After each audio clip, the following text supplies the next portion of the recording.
Good morning, watch nerds. Well, the last state of the collection video I made was no less than 10 months ago.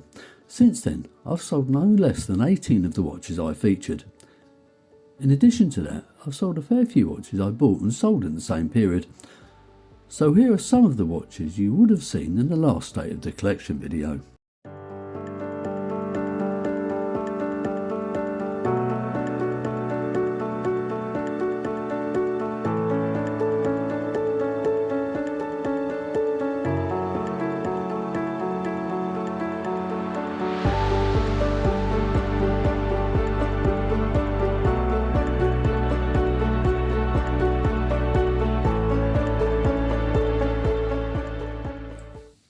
Of course, it goes without saying, there are a few I regret selling, namely the second hour Mandala and the San Martin SN0131G.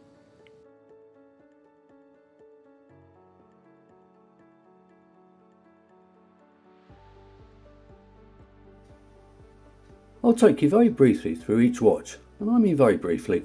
However, all the watches featured today have been reviewed, so please don't hesitate to have a look through my back catalogue.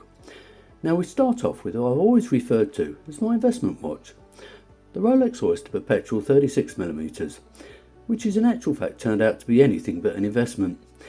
Now I just wear it occasionally, and I'll probably end up leaving it to my son.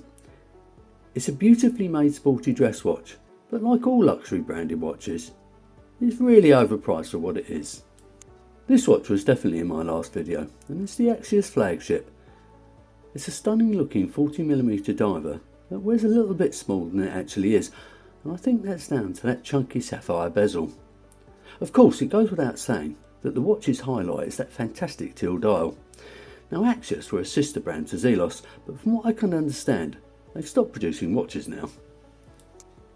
Next up is my Ixtal Mini Turtle. Those of you who know anything about this brand will be aware that the watches are made to an extremely high standard. Most of their range are homages, although I don't think this is a direct homage to anything. I originally purchased this with what they describe as the Dragon dial, but I failed to bond with it. I then moved it on, and I bought this one with the wavy dial, and I happen to like it a lot more. This is the first of my Phoibos dive watches, a brand I rate very highly. This is the Delphinus, and it's got this lovely Venturine dial, the only one in my collection. Now it's got a 39mm case, but arguably it does wear a little bit smaller than that. Inside is a Miyota 9039 automatic movement, and have a look at this case finishing. Now here's the second of my Phoibos watches. It's the Narwhal 38, which I think is their best ever watch, and I said that in the last state of the collection video. I particularly love the natural stone dial, the fantastic bracelet. It's got amongst the best looms in my collection, if not the best. Those familiar with Jody over at Just One More Watch will know exactly what this is. This is the Erebus Origin 38. This is arguably the best value for money microband tool diver out there. Now I originally bought a blue version because there wasn't a used silver one available. In the end I actually bought this one from a seller in the USA, and it took forever to get to me. However, I wasn't disappointed when it arrived because I think this is the nicest colour option. Just about every part of this watch is really well thought through, and it's almost impossible to fault. Well, almost. Another watch I reviewed briefly 10 months ago is this Kokoda Sea Hunter. It's an excellent all-round watch, although if purchased new I believe they are a little bit on the steep side. Now I love this burnt orange dial and the great stainless steel bezel, and it's got a very good action as well, and I love this unusually shaped case. My only real complaint is this cheap clasp with only 2 micro adjustments. Now I used this last year when I went on holiday, and I'll probably be doing the same this year. This is a Father's Horizon. Father's is an Italian microband, and this one always draws attention when I'm on any of the watch forums. It's a well-spec'd watch with a Sellita SW200 movement, and although the company has now reduced the price of these, they still aren't cheap. Let's be honest though, it's a cracking looking bit of kit. This Coast Pacific Explorer was one of my favourite watches when I picked it up, and it still very much is. Now Coast were an American microband who only produced the one range. I particularly like the bronze bezel, which highlights the brushed bronze sandwich style, and like the Father's Horizon, it's also got a Sellita SW200 movement inside. This is my only GMT diver, and it's the Steinhardt Melon. It's called that for obvious reasons, I suppose. Steinert are famed for their quality Swiss-made homages, although I believe this to be an original design, although there's definitely a hint of vintage Rolex about it going on though. Now it's got a 39mm case and it's a Nomon exclusive. I love watches that are a little bit unusual, and I think this two-tone sapphire bezel, well, it's a dog's doodahs. On the negative side though, the case does wear a little bit flat, as do all Steinert cases. This is the final diver in my collection, and it's the Christopher Ward C60-600 Trident Pro. I refer to it as the ultimate dive watch, because it's got 600 metres of claim water resistance. Now this I believe is the Mark III, although I've previously owned a Mark I version with a 43mm case and a vintage style Mark II. This one's here to stay though. Everything from the superb light catcher case to its fantastic lume and the incredible bezel makes this the only dive watch you really need. But I'm greedy though. Before getting on to the second tier of my watch box, I thought I'd show you my beta watch. Now although inexpensive, it's actually spec'd very well, and it's the Millifortic R079. Needless to say, it's a chronograph, and it's a pretty good one at that. Inside is a Seiko VK63 quartz movement. It's got a sapphire crystal, 100 metres of water resistance and a very good lume. And the leather strap that originally came with it, and this isn't it, is also very good. All that for just over 80 quid. A while ago I wanted to release a little cash, so I sold my Christopher Ward 12 and I bought this Chronos Skyline. You're mad, I hear you say. But honestly, the difference between the two quality and spec wise isn't really that different, but the fact one's Chinese and the other one's Swiss made makes a lot of difference to the price. Now it's not actually a direct homage to anything, although it's a love child to a few different watches. Now it's got a very accurate PT5000 movement inside, a sapphire sandwich, an incredible bracelet with half links, and the fit and finish is amazing, and not just for the price. This is possibly my favourite watch, and it's the Maurice Lacroix Acon 39 with this wonderful pink champagne dial. I've wanted one for a number of years, but wasn't prepared to pay the full retail price of over £2,200.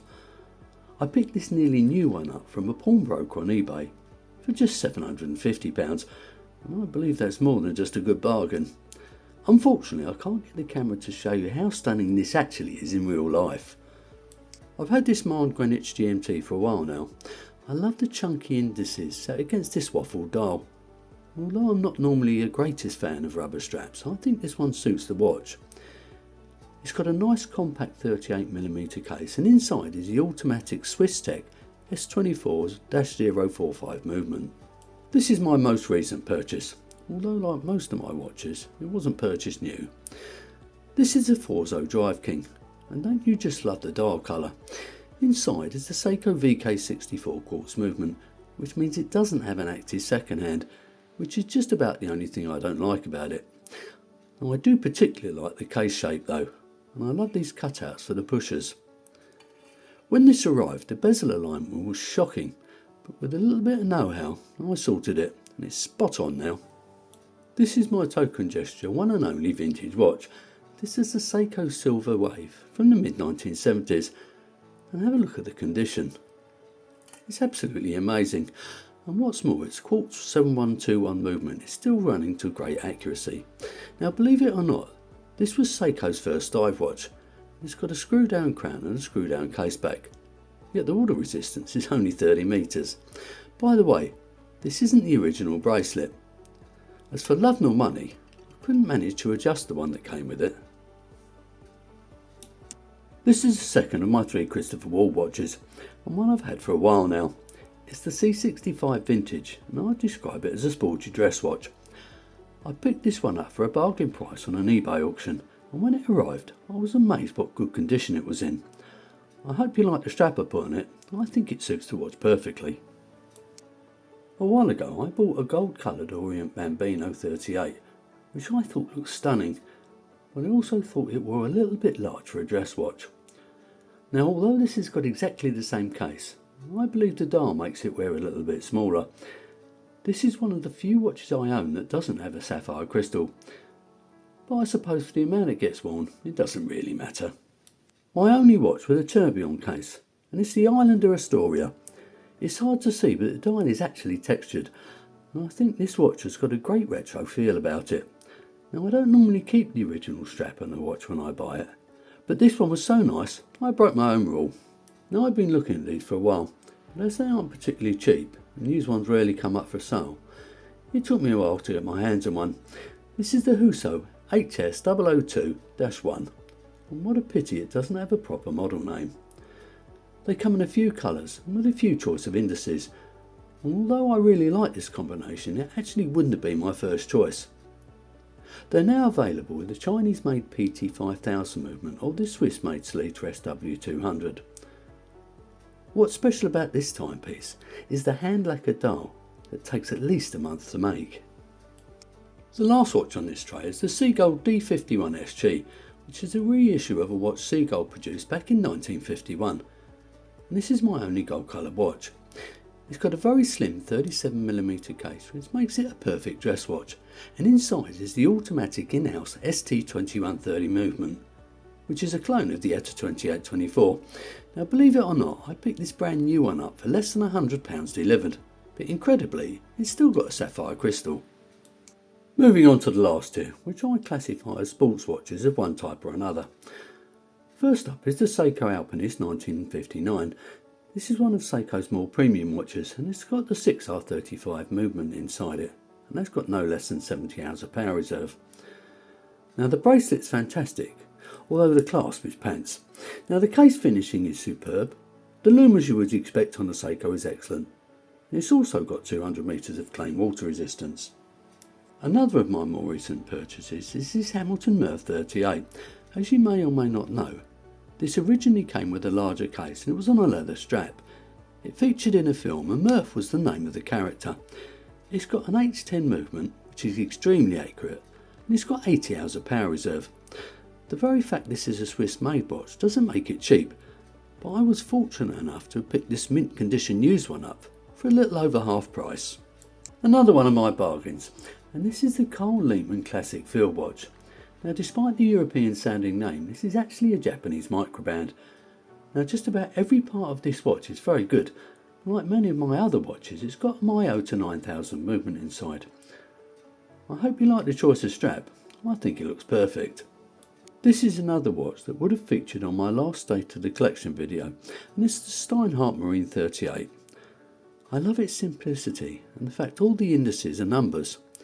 Now this has got the ETA 2824 inside, and although running a little bit slow when I bought it, after a little regulation it's pretty much bang on now. It originally came with a brown croc strap, which I thought was completely wrong, so I put this blue suede one on it, which matches the blue hands perfectly. I think everybody knows what this watch is, and I believe you're not a true collector unless you've actually got one.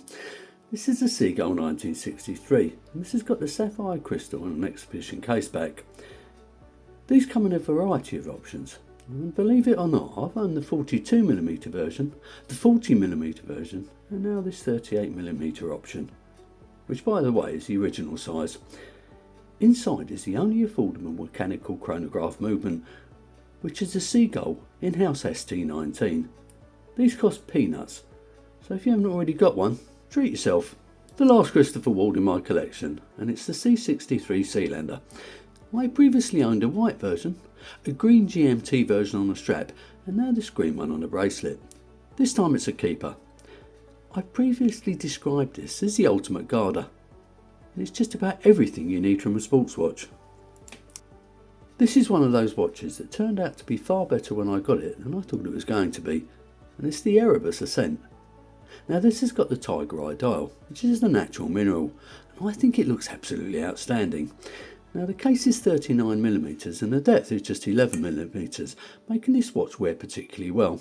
Now one of these ordered new and direct is now £449, which isn't particularly cheap, but to be honest, considering the spec and the finish, it isn't bad value either.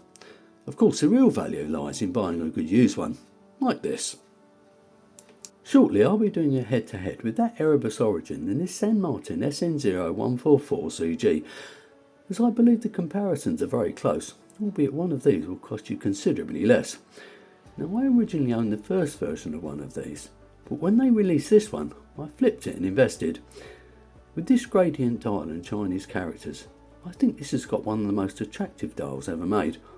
albeit I also know it won't be for everybody. Only 2 to go now, and they're both watches that have been with me for a while, and watches I've never considered selling. This one is the Relio Solstice, a 38mm guarded watch that came out of the USA. It's got a Myota 9039 movement inside, a great H-link bracelet, and its unusual case. Of course, the star of the show is this sunburst red dial. Last but not least is this Atticus Meteora, which bears a resemblance to the Oyster Perpetual. Now this has got the silver linen dial. I believe it's got classic aesthetics. Unfortunately, the brand no longer exists, well, I don't think it does, and perhaps this is because they were a little bit pricey for what they were. That said, they really come up on the used market, and when they do, they still aren't cheap. I'm presently at the stage there isn't anything I particularly want to buy or anything I particularly want to sell, so perhaps I've got what I consider is the perfect collection. I've said that before. So that brings me to the end of this state of the collection video, and I hope I haven't bored you too much. If you've enjoyed it, click on the like button, subscribe if you haven't already, leave your comments below, and enjoy the rest of your day.